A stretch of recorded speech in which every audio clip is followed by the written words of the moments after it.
Napapansin ni Mumba siya saan malilit na bagay sa isang malaking maliwanag na araw. Taso kapag huminahon ako maaring magsabi ang mundo kisi. Marami pang bagay sa mahinahong paraan idi.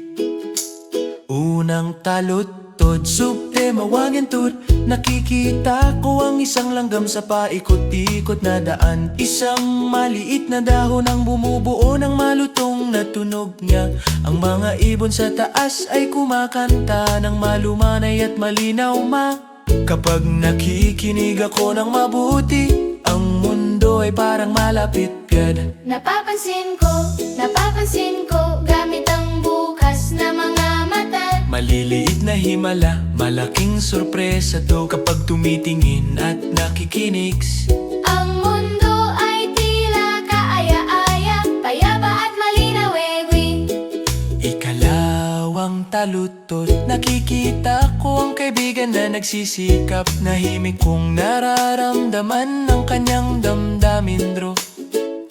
Ang aking puso ay tumitibok ng mabilis, tapos ay dahan-dahan at malumanay. Humihinga ako ng mahinahon, ngayon alam ko na Napapansin ko, mga puso sa loob, iyo at akin. Magkatabi malapag nararamdaman at naunawaan ko Lumalago ang kabaitan, gaya ng plano natin.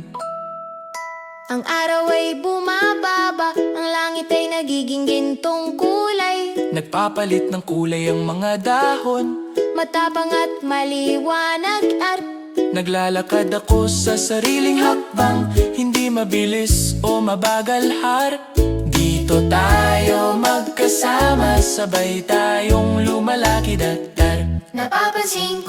Napapansin ko, oras at espasyo yotiripar. Bawat pagbabago ay may banayad na biyayara. Kapag naglalakad ako malapit sa iyo, lahat ay tila ligtas at malinaw Pinapabagal ko ang aking mga hakbang, binubuksan ang aking puso. Tawat sandali ay bagong simula, pupres Kapag napapansin ko ang paligid doon, laging naroroon ang kapayapaan at kagalakan pa. Ngayon ang araw ay marahang nagsasabing magandang gabi. Sumisilip ang mga bituin na may maliit na liwanag Napapansin ni Mumba at ngayon nakikita ko rin mabait ang mundo. At ako rin Elio at